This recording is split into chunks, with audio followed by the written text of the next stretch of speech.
नरेंद्र मोदी का चेहरा बंगाल में जितना बुरी तरह पिटा, उसके बाद भी अगर किसी को लगता है कि मोदी का चेहरा चल सकता है, तो फिर ये योगी ने अपने बैनर से उसकी तस्वीरें क्यों हटाई? इसका मतलब योगी भी जानता है कि मोदी का चेहरा पिट चुका है। छत्तीसगढ़ में पिटा, झारखंड में पिटा, बंगाल में पिटा, महाराष्ट्र में पिटा, मध्य प्रदेश में पिटा, कर्नाटक में पिटा, पंजाब में पिटा, ये मोदी ही पिटा हर जगह। तो पिटे हुए माल को तो कोई नहीं बेचता। लेकिन योगी आदित्यनाथ अगर कोई गोरखपुर टेंट हाउस खोल लेंगे तो उनको 350 कुर्सियां जरूर मिल जाएंगी, पर वो टेंट हाउस वाली होंगी, वो विधानसभा वाली नहीं होंगी। हुआ था। लेकिन अब जो ये कमल है, ये कमल इस तरीके से मुरझा चुका है, मुरझा रहा नहीं है, मुरझा चुका है कि हाथी, साइकिल, पंजा सब इसको रौंदते हुए दिखाई दे रहे हैं। और ये अपने आप जो पूरा का पूरा मैदान एसपी का है, पूर्ण बहुमत से जीत रही है और भारतीय जनता पार्टी आपको धूल चाटती नजर आई। यहाँ खेला हो चुका है, फुटबॉल जो होती है वो बंगाल में हुई, और ये देखिए अब साइकिल चलेगी। आसान जवाब ये है कि 2022 उत्तर प्रदेश का जो विधानसभा चुनाव है उसमें से निकल के आएगा कि साइकिल जो है समाजवादी पार्टी यानी कि अखिलेश यादव मुख्यमंत्री बनते दिख रहे हैं। इसके 2-3 बड़े मुख्य कारण हैं। पहला कारण तो है भारतीय जनता पार्टी के अंदर आंतरिक फूट, वहाँ पे एकदम टूट हो चुकी है। आप जानते हैं कि योगी आदित्यनाथ दिल्ली गए और दर दर फिरते रहे, अमित शाह क्या, नड्डा क्या, मोदी क्या, क्योंकि उनसे पार्टी अंदरूनी तरह से नाराज़ है।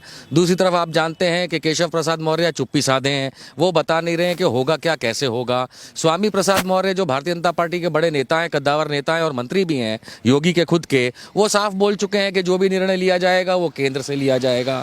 जबकि योगी आदित्यनाथ का साथ देने वाले स्वतंत्र देव सिंह जो उत्तर प्रदेश के प्रभारी भी कह लें और इंचार्ज भी कह लेते हैं आप, तो वो जो है वो योगी आदित्यनाथ के लिए बैटिंग कर रहे हैं। अर्थात कहने का मतलब ये है कि भारतीय जनता पार्टी के अंदर इतनी बड़ी टूट है, और दूसरी तरफ जो दलित, शोषित वर्ग, ओबीसी, एससी, एसटी है, वो सारा का सारा उनका मन भो हो चुका है, मोह भंग हो चुका है भारतीय जनता पार्टी से। वो अब जाएगा वापस समाजवादी और बसपा की तरफ। बसपा में मायावती कुछ कर नहीं रही हैं, इसलिए बसपा का भी वोटर जो है समाजवादी पार्टी की तरफ जा रहा है। तो अमूमन बहुत मजबूत थे।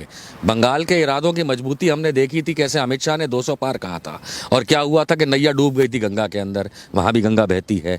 तो हम ये सब जानते हैं, इरादे मजबूत होते हैं, इरादों की बातें होती हैं, लेकिन अंततः रिजल्ट निकल के क्या आता है? कर्नाटक में क्या हुआ था, महाराष्ट्र में क्या हुआ, राजस्थान में क्या हुआ, पंजाब में क्या हुआ, छत्तीसगढ़, झारखंड, हर जगह आपने देखा, मध्य प्रदेश, पंजाब, सब जगह क्या हुआ इनका हाल, बंगाल, तमिलनाडु, केरल। अब मतलब जितना गिनाओ उतना कम है। पूरे भारत में से भाजपा बाहर जाती दिखती है, बाहर जाओ पार्टी बन गई है ये। इसलिए अब जो ये अपने इरादे मजबूत दिखा रहे हैं, ये अपनी नाकामियों को छुपाने के लिए। बेरोजगारी, पढ़ाई लिखाई, गरीबी, किसान, इन सब की दुर्दशा कर दी। एक ही राग गाते रहते हैं राम मंदिर और हिंदू धर्म के बारे में, उससे तो अब वोट मिलने से रहा। तो भारतीय जनता पार्टी के अंदर जो हलचल बढ़ गई है, जो आरएसएस के लोग और भारतीय जनता पार्टी के लोग सारा समय लखनऊ के अंदर बैठ के जो गणित लगा रहे हैं, वो करने की आवश्यकता इसीलिए है कि योगी आदित्यनाथ एक बहुत बड़े फेलियर साबित हुए हैं। और जिस तरीके से भाजपा ने कोरोना का काल संभाला, किसानों का साथ संभाला, ये जो भी नहीं संभाला कहा जाएगा, उसके बाद ये भारतीय जनता पार्टी, योगी घर जाते हुए दिख रहे हैं। इसलिए हलचल, मारधाड़ सब लगा हुआ है। अच्छा, एक तरफ जो है बीजेपी जो है ये कह रही है कि 300 प्लस यानी कि 350 का आंकड़ा देखा जा रहा है, और एक तरफ जो है माननीय अखिलेश यादव जी है वो ये कह रहे हैं कि 300 सीटें तो हम लेकर के ही आएंगे। जब 350 सीटें वो जीतने का दावा कर चुके हैं, तो 300 सीटें कैसे लाएंगे सर अखिलेश यादव? देखिए, अखिलेश यादव कैसे लाएंगे वो तो उत्तर प्रदेश की जनता दिखा देगी मेरे अनुमान से। लेकिन योगी आदित्यनाथ अगर कोई गोरखपुर टेंट हाउस खोल लेंगे तो उनको 350 कुर्सियां जरूर मिल जाएंगी, पर वो टेंट हाउस वाली होंगी, वो विधानसभा वाली नहीं होंगी। क्योंकि मान के चलिए 100 से ज़्यादा एमएलए जो हैं भारतीय जनता पार्टी के, वो योगी के खिलाफ हैं। खुद बाकियों के अंदर टूट आ चुकी है। तो ऐतिहासिक जीत जरूर थी। 403 में से लगभग 300 सीटें जीतना पिछली बार, यही अपने आप में एक इतिहास रचा गया था। लेकिन वो बार बार इतिहास नया नहीं रच पाते और ना रच पाएंगे, क्योंकि अगर इन्होंने कोरोना संभाल लिया होता, गरीबों को संभाल लिया होता, किसानों का संभाल लिया होता, बेरोजगारी का कुछ अंत किया होता, या फिर इस तरीके के कोई भी कहते हैं कि सूबे लक्ष्य काम किए होते तो समझ में भी आता। अब कहीं तुम भैया गोरखपुर का हाईवे, नेशनल हाईवे जो बन रहा है, वो तो केंद्र सरकार की स्कीम है, उसको लेके अगर आप ये कहना चाहते हैं कि आपने बनाया, तो ये तो ड्रामे के सिवाय कुछ भी नहीं है। योगी आदित्यनाथ वापस मठ जाते दिख रहे हैं। और 2017 के अंदर पहली बात तो भारतीय जनता पार्टी में खास करके नरेंद्र मोदी ने प्रधानमंत्री रहते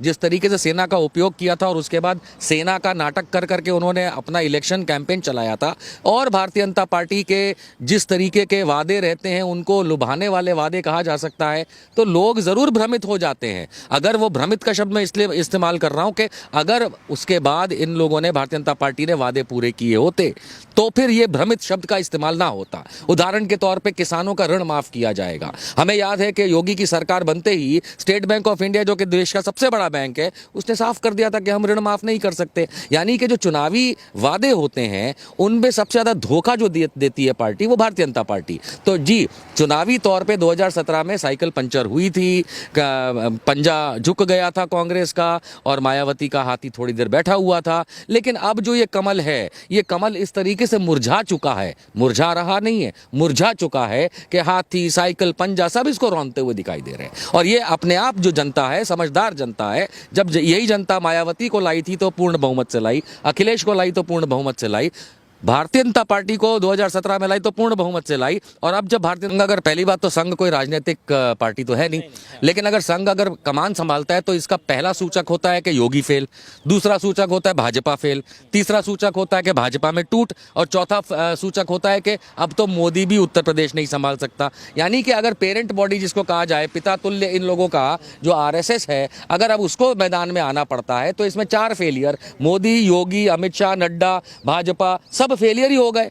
अभी इस समय की उत्तर प्रदेश की सरकार भी फेलियर हो गई, तभी तो फिर ये कदम उठाना पड़ेगा कि भैया उनको लाओ और हमको बचाओ। तो इसका मतलब मैं जो कह रहा हूं वही निकल के आ रहा है कि सूबे की जनता समझ चुकी है, भारतीय जनता पार्टी बाहर जा रही है और बहुत बुरी तरह जा रही है, साइकिल फर्राटे से अंदर आ रही है। संघ जो है वो इस चीज़ को सहन नहीं कर पा रहा है, तो अपने बच्चों को अब वो कान उमेट के कह रहा है कि तुम साइड में बैठ जाओ, है मोदी, योगी जितने भी हो सब साइड में बैठो, तुमसे कुछ हो नहीं सकता, लाओ हम कोशिश करके देखें। लेकिन माननीय आरएसएस, आपसे कुछ होगा नहीं, क्योंकि चिड़िया चुग गई खेत। लेकिन चिड़िया चुग गई अगर चेहरे में इतना दम है, इसी चीज़ को अगर समझना है तो बंगाल में क्या हुआ था, यही चेहरा तो पिटा था। नरेंद्र मोदी का चेहरा बंगाल में जितना बुरी तरह पिटा, उसके बाद भी अगर किसी को लगता है कि मोदी का चेहरा चल सकता है तो फिर ये योगी ने अपने बैनर से उसकी तस्वीरें क्यों हटाई। इसका मतलब योगी भी जानता है कि मोदी का चेहरा पिट चुका है। छत्तीसगढ़ में पिटा, झारखंड में पिटा, बंगाल में पिटा, महाराष्ट्र में पिटा, मध्य प्रदेश में पिटा, कर्नाटक में पिटा, पंजाब में पिटा, ये मोदी ही पिटा हर जगह। तो पिटे हुए माल को तो कोई नहीं बेचता, ये एकदम बिकाऊ माल अब नहीं बचा। अब तो सोशल मीडिया तो ठीक, गोदी मीडिया तक इनको नहीं बेच रहा। तो अगर कोई मंत्री संतरी अगर ऐसा भाषण बात कह देता है तो उसका कोई मतलब नहीं, ये तो चाटुकारिता के कारण कहा जाता है।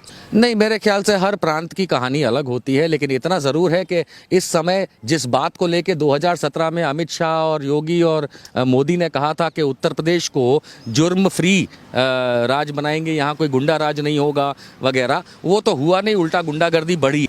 पूरा का पूरा मैदान एसपी का है।